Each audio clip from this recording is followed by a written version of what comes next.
دل کی بیماریوں کا کسی کو فکر نہیں. بخار ہو جائے آپ چڑھ جائے آپ کو پتہ چل جاتا ہے, نزلہ ہو جائے آپ کو پتہ چل جاتا ہے, کھانسی ہو جائے پتہ چل جاتا ہے. دل کی بیماریوں کا کیا پتہ چلے؟ صحابہ کرام رضوان اللہ تعالی علیہم اجمعین کی جماعت کے اللہ پاک کے محبوب حضرت محمد الرسول اللہ صلی اللہ تعالی علیہ وسلم نے دلوں کی صفائی کی. پہلے لوگ جھونپڑیوں میں کچے کوٹھوں میں رہتے تھے, نہ اتنی صفائی تھی نہ اتنی ترقی تھی. آج برتنوں کی صفائی دیکھو, کپڑوں کی صفائی دیکھو, مکان کی صفائی دیکھو, رات دن بس اسی دھندے میں لگے ہوئے. سارا دن برتن دھونے سے فرصت نہیں, سارا دن کپڑوں کے بناؤ اور سنوار میں فرصت نہیں. تو اللہ والے ایسے موقع پر بڑی عجیب بات کہتے ہیں. وہی مجذوب ہے, مجذوب علی رحمت کہتے ہیں بظاہر تو ہر شے میں بے حد صفائی, بظاہر تو ہر شے میں بے حد صفائی, مگر دل میں ہے گندگی انتہائی. بظاہر تو ہر شے میں چہرے کی صفائی, بدن کی صفائی, نہ جانے کتنی قسم کا صابن ہے, نہ جانے کتنی قسم کے پاؤڈر ہیں, نہ جانے کتنی قسم کے شیمپو ہیں, نہ جانے کتنی قسم کے کپڑے ہیں, کیا چال ڈھال ہے, کیا نئے نئے ڈیزائن ہے. مجذوب کہتا سب کچھ دیکھ لیا, بظاہر تو ہر شے میں بے حد صفائی, مگر دل میں ہے گندگی انتہائی. جس یار کی بیٹھک میں بیٹھ کے کھانا کھایا, جس رشتہ دار کی بیٹھک میں بیٹھ کے کھانا کھایا, اسی کی بہن کو دیکھ کر آبرو پہ ڈاکہ ڈالنے کا پروگرام ہے. جس دوست کے گھر میں بیٹھ کے کھانا کھایا, اسی دوست کی بیوی کی عزت لوٹنے کا پروگرام ہے. پرانے زمانے میں اب بھی دلی جیسے شہر میں اگر دعوت کی جاتی ہے تو وہاں ایک تشتری میں نمک آتا ہے سب سے پہلے. عرب میں بھی دستور تھا پرانے زمانے میں, اگر کوئی دعوت کرتا, کوئی تقریب کرتا, سب سے پہلے نمک آتا تھا. ایک ایک انگلی ہر شخص نمک چاٹتا تھا. کیا مطلب؟ جس نے نمک چاٹ لیا اب وہ نمک حرامی نہیں بنے گا. اس گھر میں چوری کرنا, اس گھر کی آبرو کا غلط تصور لانا, اس گھر کے مال میں خیانت کرنا وہ حرام سمجھتا تھا جس گھر کا میں نے نمک چکھ لیا. اور مسلمانوں کی بات نہیں, ہندوؤں کی بھی یہ باتیں تھی. مولانا محمد علی صاحب جلندری سب قید رحمت اللہ علیہ فرمایا کرتے تھے کہ ایک سکھ تھا بہت بڑا ڈاکو, مسلمان اور ہندو مل کر اس کو ساتھ ملا کر کے لے گئے کہ یہاں اس گاؤں میں اس پنڈ میں ڈاکہ ڈالے. سفر کر کے گئے, تکلیف اٹھا کے گئے. اس سکھ ڈاکو نے پوچھ لیا کہ یہ کون سا گاؤں ہے کہ یہ فلانا ہے. اچھا سارے کے سارے یہ تلاش کرو, یہ سوچ بچار کرو, اپنے پنڈ کی, اپنے علاقے کی, کسی مسلمان کی, کسی ہندو کی, کسی سکھ کی, کسی چوڑے چمار کی اس گاؤں میں لڑکی تو نہیں. ہمارے یہاں سے کوئی لڑکی تو شادی ہو کے یہاں نہیں آئی ہوئی. ان ساروں میں سے کہنے لگا کہ ہمارے بھنگی کی لڑکی جمعدار کی یہاں آئی ہوئی ہے. کہنے لگا واپس چلو, بیٹی بیٹی ہے چاہے بھنگی کی ہو یا نواب کی ہو. ارے کل بیٹی کا ڈولا دیا تھا, آج ڈاکہ ڈال لیں گے, شرم نہیں آئے گی؟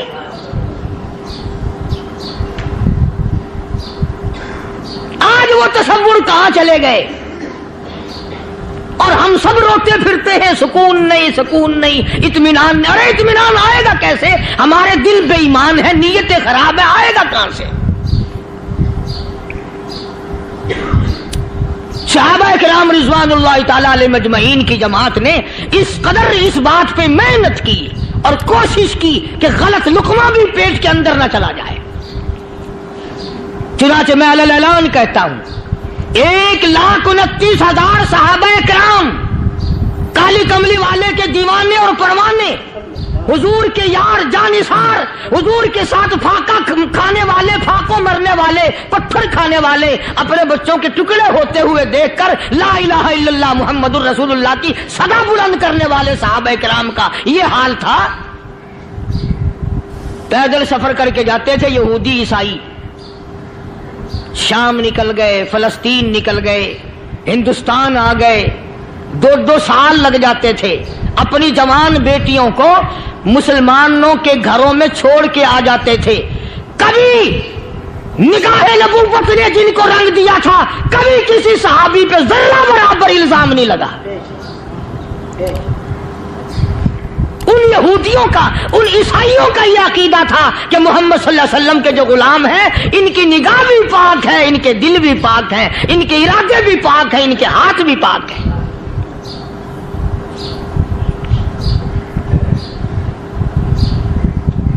مصر کے گورنر نے، مصر کے جنرل کرنل نے خط لکھا سیدنا فاروق اعظم رضی اللہ تعالی عنہ کی خدمت میں، دور خلافت ہے حضرت فاروق اعظم کا۔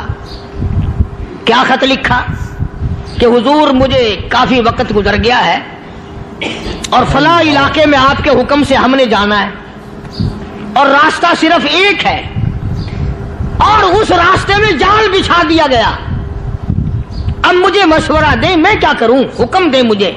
جال کیا بچھا دیا گیا کہ ہمیں پتہ چل گیا ہے عیسائیوں نے پروگرام بنایا، سینکڑوں لڑکیاں تلاش کر کر کے بڑی خوبصورت حسینہ اکٹھی کی ہیں، ان کو گانے بجانے کی ٹریننگ دی ہے، ان کو اچھی اچھی آوازوں والی لڑکیاں ڈھونڈ کے لائے ہیں، اور انہوں نے یہ پروگرام بنایا کہ جب مسلمانوں کی فوج اس گلی سے گزرے گی ان کوٹھوں کے اوپر چڑھ کے گانا بجانا کریں گے تاکہ ان کے دل میں بدماشی آئے اور ان کا بیڑا غرق ہو۔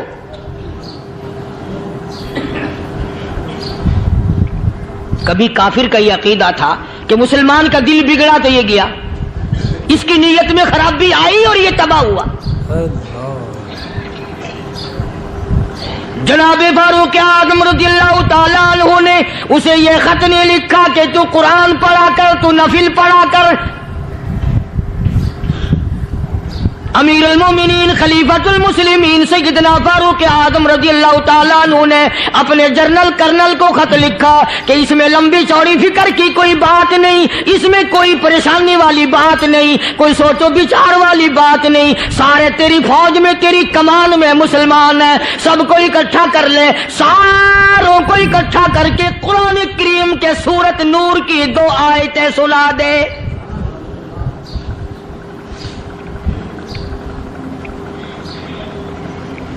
یہ بھی نہیں فرمایا کہ سزا سناؤ، اتنے کوڑے لگیں گے، جو خلاف کرے گا یوں قید ہوگی، یوں کورٹ مارشل کر دیا جائے گا، کچھ نہیں۔ جناب فاروق اعظم رضی اللہ تعالیٰ عنہ کی رائے دیکھو، ان کے خیال میں قرآن کریم میں اتنی بڑی طاقت ہے، اتنی بڑی عظمت ہے، اتنی بڑی کرامت ہے، کلام الہی میں اتنا بڑا شرف ہے۔ اعلان کر دیا، فرمایا اپنے کرنل کو ساری فوج کو، لشکر کو اکٹھا کر کے قرآن کریم کی فلاں فلاں آیت سنا دے۔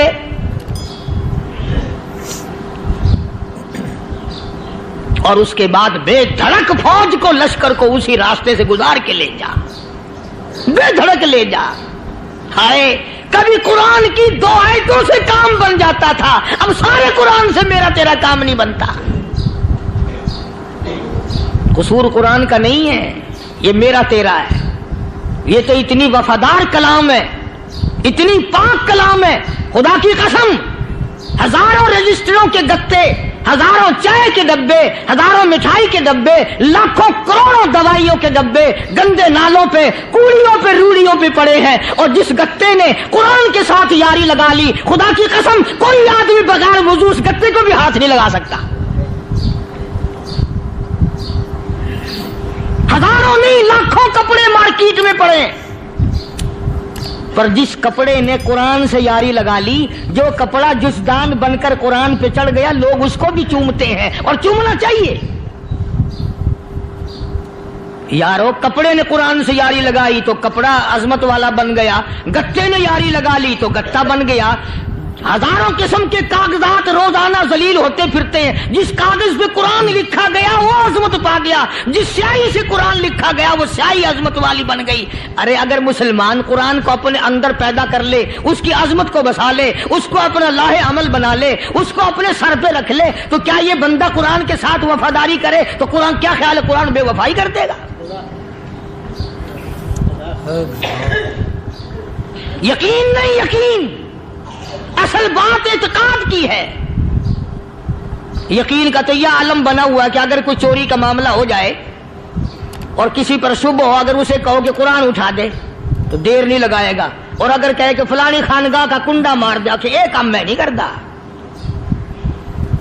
خانگاہ کے کنڈے میں ایمان ہے، قرآن پہ ایمان نہیں. اس پر یقین ہے کہ پیر اندھا کر دے گا، اور یہاں یقین نہیں کہ جس خدا نے پیدا کیا اگر میں نے جھوٹا قرآن اٹھایا تو وہ برباد کر دے گا.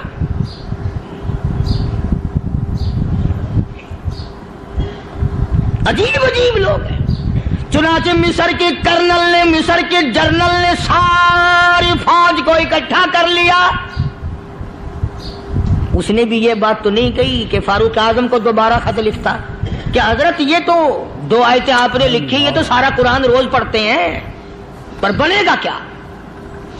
جیسے فاروق اعظم کا یقین تھا، فاروق اعظم کی فوج کے کرنل کا بھی یقین ہے، فاروق اعظم کے فوج کے جنرل کا بھی یقین ہے. اس نے ساری فوج کو اکٹھا کیا، لشکر کو جمع کیا، اور اس کے بعد کہنے لگا قل للمؤمنین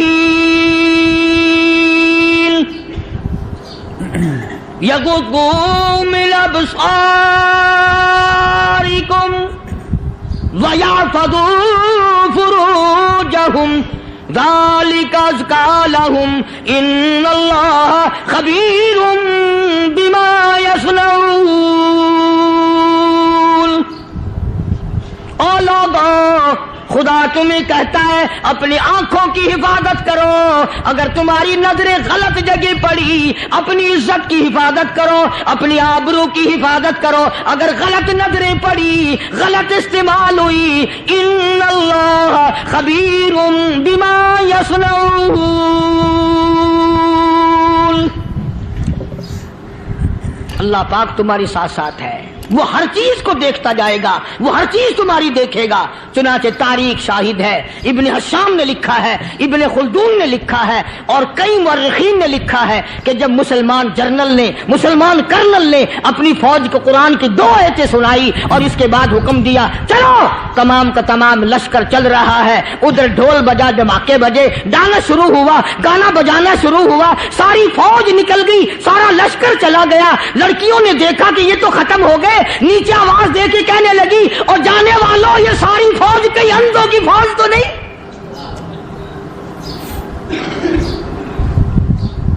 یہ حسن کا نظارہ اور یہ ڈانس اور یہ آواز، ہم ناچ ناچ کے تھک گئی، کوئی سر نہیں اٹھاتا.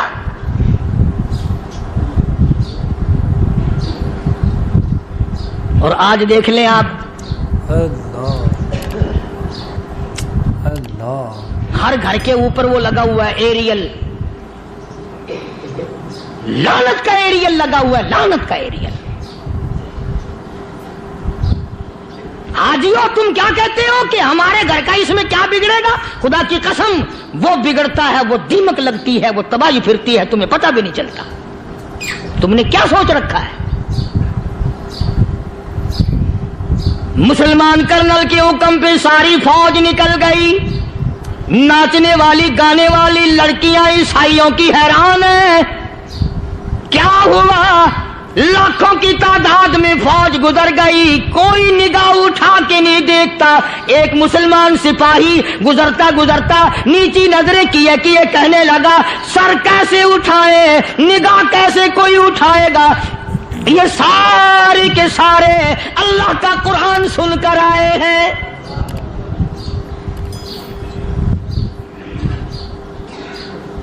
کیسے کوئی نگاہ اٹھائے گا؟ کیسے کوئی سر کو اٹھائے گا؟ یہ سارے کے سارے اللہ کا قرآن سن کر آئے ہیں.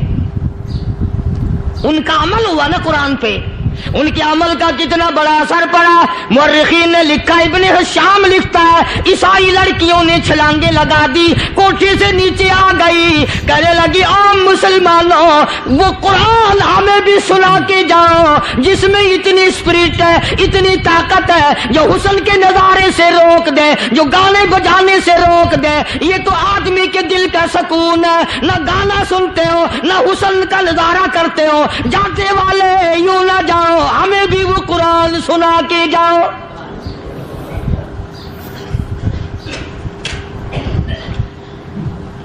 اس قرآن میں کتنی بڑی طاقت ہے، وہ کتنی عظمت ہوگی اس میں، اس کلام میں کتنی برکت ہوگی، جس کلام میں یہ تاثیر ہے کہ وہ ایسی ایسی چیزوں سے روک دیتا ہے۔ چنانچہ ایک مسلمان سپاہی چلتا بھی جاتا ہے اور کہنے لگا وَقُلْ لِلْمُؤْمِنِينَ،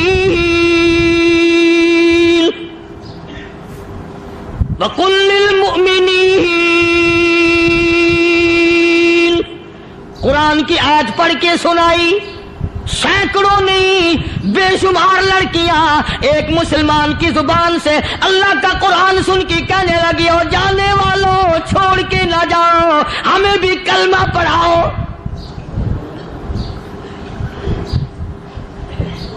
جتنی بھی وہ ناچنے گانے والی تھی تمام کی تمام کلمہ پڑھ کر مسلمان بن گئی، اور مورخین نے لکھا ہے آخری دم تک قرآن کی شیدائی اور دیوانی بن کے گزری ہے۔ پھر وہ لڑکیاں جو رات دن حسن و جمال کا پیکر بنی رہتی تھی، علماء نے لکھا ہے جب موت آئی ایک ایک کے بدن میں کپڑے لباس میں موت آئی تو 50-50 ٹاٹی لگی ہوئی تھی۔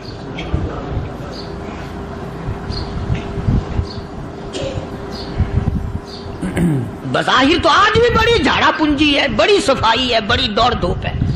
اسی کو مجذوب الاعلان کہتا بظاہر تو ہر شے میں بے حد صفائی، مگر دل میں ہے گندگی انتہائی، کبھی اس کے دھوکے میں آنا نہ بھائی، یہ سب ہے رعائی، یہ بس ہے رعائی، یہ تو چیز ہی کچھ نہیں۔ بڑے بڑے دھندے ہمیں پلٹتے دیکھے، بڑے بڑے نظام بگڑتے دیکھے۔ محمد عربی صلی اللہ تعالی علیہ وسلم کے دربار میں بڑے بڑے لوگ آتے تھے۔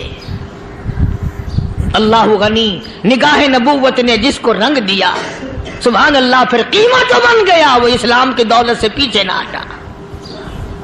کوئی پیچھا پھر کے دیکھا ہی نہیں کہ ہم کیا کر رہے ہیں۔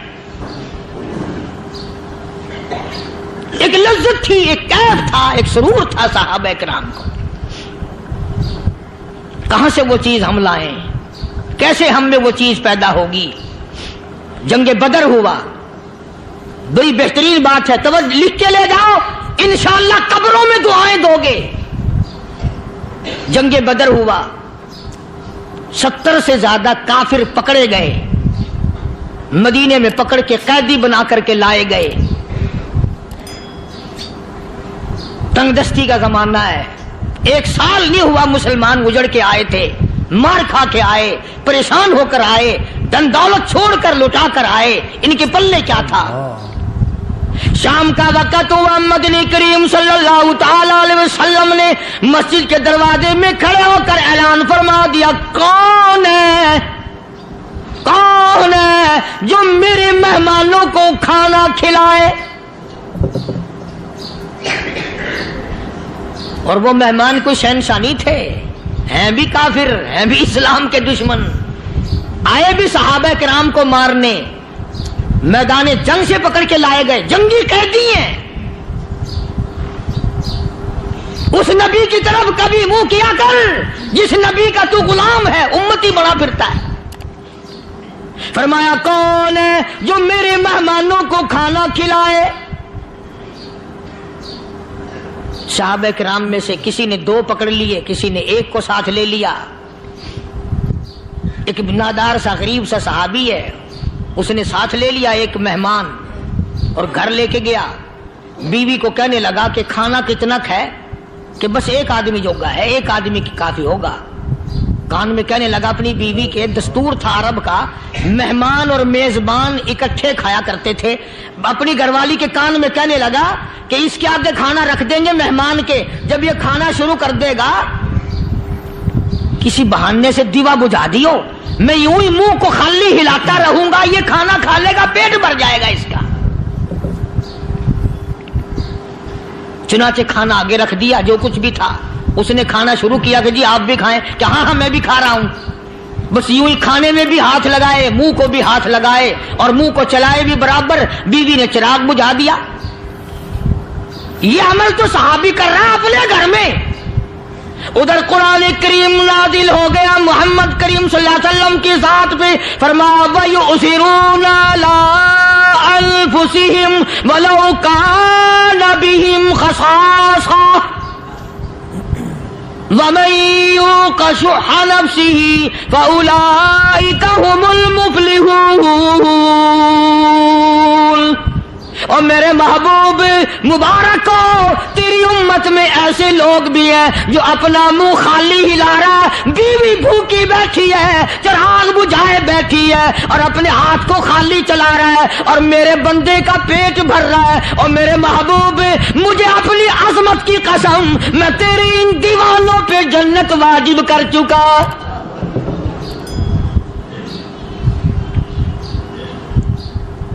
اب حضور صلی اللہ علیہ وسلم نے تو ان کو نہیں سکھایا تھا کہ تو جا کے ایسا کرنا،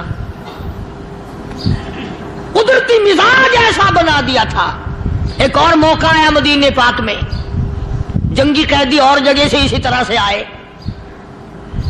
ایک صحابی ایک اور آدمی کو، جنگی قیدی کو کافر میں گھر لے گیا۔ بیوی کہنے لگی کہ ایک ہی آدمی کا کھانا ہے بس، انہوں نے کہا اس کو دے دو۔ وہ کافر جنگی قیدی کہنے لگا جی آپ بھی کھائیں، کہنے لگا بھی بات ہے صاف، ایک آدمی کا کھانا ہے، تو کھانا کھا، میں درخت کے پتے چبا لیتا ہوں۔ وہ کہنے لگا میں کھاؤں گا پتے، انہوں نے کہا تو رئیس آدمی ہے مکے کا، میں پرانا غریب ہوں، مجھے پتے چبانے کی عادت ہے، تیرے پیٹ میں درد نہ ہو جائے، میں عادی ہوں پتے چبانے کا۔ اس نے پتے چبا لیے۔ کافر مسافر اور مہمان جو تھا جنگی قیدی، اس کو کھانا کھلا دیا۔ دوسرے دن پھر ایسی نوبت آئی، اس نے کہا آپ بھی میرے ساتھ کھانا کھائیں گے؟ کہ نہیں بھائی تو کھا، میں پتے چبانے کا عادی ہوں۔ 2 دن تو اس کافر نے کھانا کھا لیا، اور جب تیسرے دن اس کے آگے کھانا آیا، انہوں نے کہا بھائی تو ہی کھا، بس اتنا ہی کھانا ہے، میں تو میاں بیوی ہم تو پتے چبا لیں گے۔ اور کہنے لگا مدینے والوں، تم خود پتے چباتے ہو، دشمنوں کو کھانا کھلاتے ہو، آج میری بھی ایک شرط ہے، پہلے کلمہ پڑھا پھر کھانا کھلا۔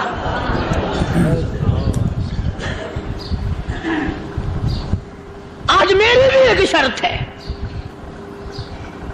2 دن کے عمل نے کفر کو مٹا دیا، اسلام چمک گیا۔ 2 دن کے عمل نے، میرا تیرا 60 سال کا عمل ہے، کبھی کسی کافر کو مسلمان بنایا؟ الٹے ہی کام، ہر غلط، ہر معاملہ الٹا ہی ہے۔ ہر آدمی بیزار ہوتا ہے، یار دین تو کچھ نہیں، یار اسلام کچھ نہیں، یارو ایمان کچھ نہیں۔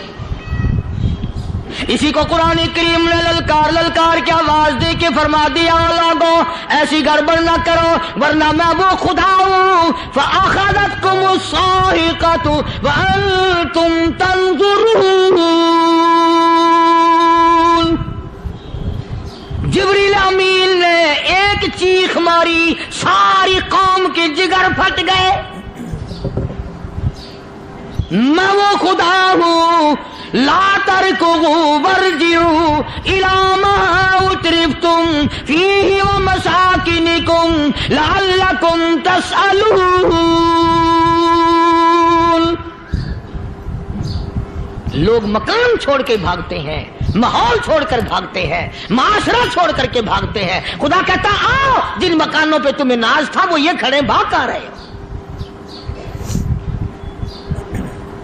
اسی کو قرآن کریم کہتا ہے ان الذین قالوا ربنا اللہ ثم استقاموا، وہ آدمی جس نے لا الہ الا اللہ محمد الرسول اللہ صلی اللہ علیہ وسلم پڑھا، اللہ کی توحید کا اقرار کر لیا، او میرے مالک تیرے سوا میرا کوئی مشکل کشا نہیں، حاجت روا نہیں، میرے دل کے بھید کو جاننے والا نہیں، میری بگڑی بنانے والا کوئی نہیں، اجڑوں کو بسانے والا کوئی نہیں، کھیتی کو آباد کرنے والا کوئی نہیں، ایک دانے سے سینکڑوں دانے بنانے والا تیرے سوا کوئی نہیں۔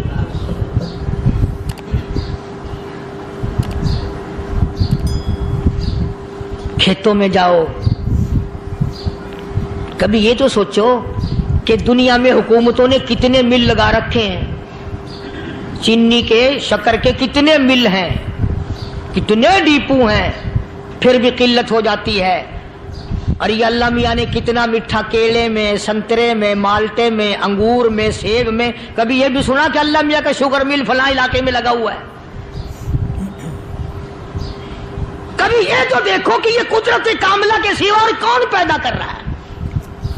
فرمایا جس نے اللہ کی توحید کا اقرار کر لیا، محمد عربی صلی اللہ علیہ وسلم کی ختم نبوت کا اقرار کر لیا، خدا کے بعد خدا کوئی نہیں، مصطفیٰ کے بعد نبی کوئی نہیں۔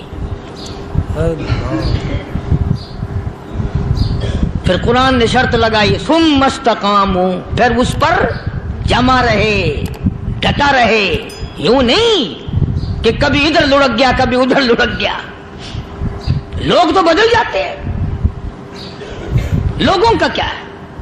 پچھلے سال کی بات ہے، یہیں مغرب کی نماز کے بعد گرمی کے موسم میں میں یہاں بیٹھا ہوا تھا باہر، آگے شہر کے وہ آدمی وہ کہنے لگے جی ایک کام آئے ہیں۔ میں نے کہا کیا؟ کہ 25,000 روپے چوری ہو گیا ہمارا، بتاؤ ہمیں۔ میں نے کہا مجھے کیا پتا؟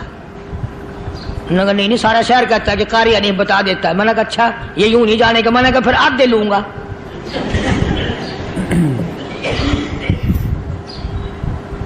25,000 گم ہوئے ہیں نا، 12.5 میرے 12.5 تمہارے۔ کہنے دیکھو نا جی بال بچے چھوٹے چھوٹے غریب بچے ہیں جن کے وہ پیسے ہیں۔ میں نے کہا اچھا میں بادشاہ لگا ہوا ہوں؟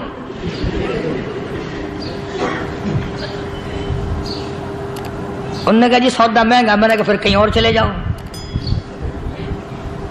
جتنا میں نے سمجھایا نہیں ماننا کہ اگر ہمیں یوں پتہ چل جائے مولویوں کو ولیوں کو تو پھر یہ لاکھوں کروڑوں پولیس والے رکھنے کی ضرورت ہے بھلا؟ اتنی بڑی فوج کا رکھ کر کیا کریں گے ہم؟ اربوں روپیہ فوج کا خرچہ ہے، 2 ولی، ایک ولی کو اس بارڈر پہ بٹھا دیں گے، ایک ولی کو اس بارڈر پہ بٹھا دیں گے، پھر ہم بڑھانا دیں گے اولیاء کرام رجمت۔ ذہنیت ماری گئی، سمجھ نہیں پاتے، دین کے قریب نہیں آتے لوگ، سمجھتے نہیں۔ فرمایا ثم استقاموا تتنزل علیہم الملائکۃ الا تخافوا ولا تحزنوا وابشروا بالجنہ التی کنتم توعدون۔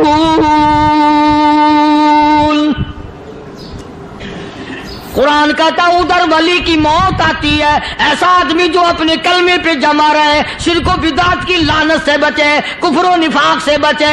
ادھر موت آتی ہے، ادھر فرشتے کہتے ہیں گھبرانا، غم نہ کر، بہشت کے دروازے تیرے لیے سارے کھلے ہوئے۔ اللہ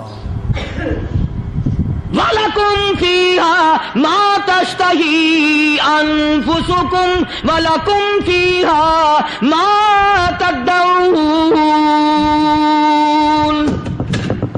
فرمایا ہم تمہاری ہر اس تمنا کو پورا کریں گے، ہر اس آرزو کو پورا کریں گے، جو مانگو گے وہی ملے گا، جو کہو گے وہی دیا جائے گا۔ نحن اولیاؤکم فی الحیات الدنیا وفی الآخرہ، ہم دنیا میں بھی تمہارے کارساز ہیں، ہم آخرت میں بھی تمہارے کارساز ہیں، ہم دنیا میں بھی تمہارے دوست ہیں، آخرت میں بھی تمہارے دوست ہیں، اور خدا کے یہاں وہ انعام ملے گا۔ اللہ غنی، رائی کے دانے کے برابر نیکی کی ہوگی، جب پہاڑوں کے برابر ثواب ملے گا تو آدمی حیران ہوگا، یا اللہ تیرے جیسا بینک تو کسی کا بھی نہیں۔ رائی کا دانہ لے کر پہاڑ واپس کر دیا، مالک نے نجات کا ذریعہ بنا دیا۔ فرمایا نزلا من غفور رحیم، یہ مہمانی ہے پروردگار عالم کی طرف سے۔ قرآن اعلان کر کر کے کہتا وبالاسحار ہم یستغفرون۔ اللہ پاک فرماتے ہیں میرے بندوں کی نشانی یہ ہے کہ وہ آخری رات میں بڑے ویلے سحری کے وقت اٹھ کر استغفار کرتے ہیں، اللہ کے حضور میں معافی مانگتے ہیں، روتے ہیں، عاجزی کرتے ہیں۔ کہتا کہ ایک تڑپ سی دل میں امنگتی ہے، ایک درد جگر میں ہوتا ہے، ایک تڑپ سی دل میں امنگتی ہے، ایک درد جگر میں ہوتا ہے، ہم رات کو رویا کرتے ہیں جب سارا عالم سوتا ہے. سب لوگ سوئے ہوئے ہوں اور اللہ کا دروازہ کھٹکھٹا، اندھیرے میں مالک کائنات کے سامنے جھولی پھیلا، اپنی بگڑی کا سوال کر، اپنی مشکلات اس مالک کے سامنے پیش کر جو سارے جہان کا خالق و مالک ہے. عقیدہ بھی بناؤ، اعمال بھی بدلو، مزاج بدلو، طبیعتوں میں انقلاب لاؤ. اور لوگوں ان گھروں کو مسلمانوں والے گھر بناؤ. تم برا مان کے جاؤ یا بھلا مان کے جاؤ، میں اپنے عقیدے کی بات کو چھپاتا نہیں. جس گھر میں کوئی مرد عورت قرآن کے کھولنے والا نہیں، میں اس گھر کو مسلمان کا گھر نہیں کہتا، وہ چوڑے اور کراڑ اور سکھ کا گھر ہے. تمہیں یہ سکھایا کس نے ہے کہ مرنے کے بعد قرآن پڑھا جاتا ہے اور ساری زندگی میں نہیں پڑھا جاتا؟ یہ قرآن مردوں کے لیے تھوڑی آیا، یہ زندوں کے لیے آیا ہے. حدیث پاک میں آتا ہے، حضور کریم صلی اللہ علیہ وسلم نے فرمایا، عیسیٰ علیہ الصلوۃ والسلام ایک قبرستان سے گزرے، گورستان سے گزرے تو ایک قبر کو دیکھا. وہ نبی ایسا تھا، اس کے معجزات ایسے تھے. قبر میں دیکھا تو ایک بڑھیا جل رہی ہے، سڑ رہی ہے، تباہ ہو رہی ہے، رو رہی ہے. تو عیسیٰ علیہ الصلوۃ والسلام پناہ کر کے وہاں سے گزر گئے. چند دنوں کے بعد جو اسی قبر کے پاس سے گزرے تو عیسیٰ علیہ السلام کو دھیان آیا کہ اس قبر میں ایک بڑھیا بڑی عذاب بھگت رہی تھی، مگر اس دن جو دیکھا وہ تو عیش میں بیٹھی ہے، تخت میں بیٹھی آرام کر رہی ہے. سیدنا عیسیٰ علیہ الصلوۃ والسلام نے اللہ پاک سے سوال کر دیا، الہی مرنے کے بعد تو آدمی کوئی نیکی بھی نہیں کر سکتا، اس نے کیا کر لیا جو اس کا سارا نظام بدل گیا؟ آواز آئی، اے عیسیٰ لکھ کے لے جاؤ یہ بات، حضور کا فرمان ہے. فرمایا، اے عیسیٰ، اس مائی کے چھوٹے سے پوتے نے استاد کے پاس جا کر کے پڑھا بسم اللہ الرحمن الرحیم. اس ننھے سے منہ سے، چھوٹے سے منہ سے جب یہ لفظ نکلا، اے اللہ تو بڑا مہربان ہے، تو بڑا کریم ہے. عیسیٰ چھوٹے سے منہ سے جب نکلا، وہ تو معصوم تھا، اس کے منہ سے جب نکلا نا کہ میں بڑا مہربان ہوں، میں نے اس معصوم بچے کے صدقے میں اس کی دادی پہ کرم کر دیا. اس کے نام میں بڑی برکتیں ہیں، اس اللہ کا نام لینے میں بڑی برکتیں ہیں. گڑ میں مٹھاس ہے، اللہ کے نام میں مٹھاس نہیں. ٹافیوں میں مٹھاس ہے، اللہ کے نام میں مٹھاس نہیں. تم نے چکے نہیں دیکھا. آپ حضرات نے اس بیان کو پورا سنا ہوگا. دوستو بیان اچھا لگے تو کمنٹ میں ضرور بتانا اور ہماری ویڈیو کو لائک اور چینل کو سبسکرائب ضرور کرنا. پھر کسی ایسے ہی نیکسٹ بیان کے ساتھ ملتے ہیں، تب تک کے لیے اپنا خیال رکھنا. اللہ حافظ.